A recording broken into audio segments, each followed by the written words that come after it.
Welcome to HardReset.Info channel, dear viewers. In front of me Samsung Galaxy Flip 5, and now I'm gonna show you how to fix that problem when your screen is not responsive.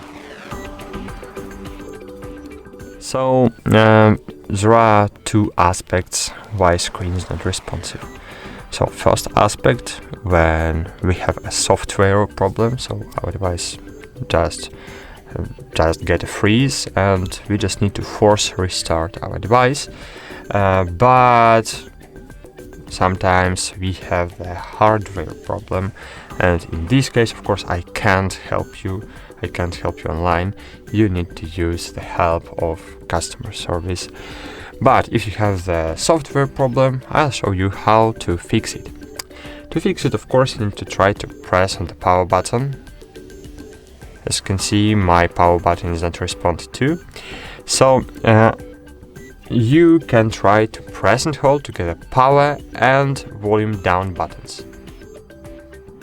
Press and hold. Don't click anything, just hold until your device will disable. So you just need to hold for about 15 seconds.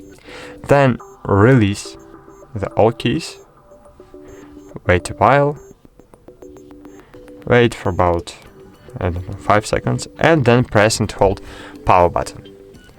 Wait a while, and your device will reboot.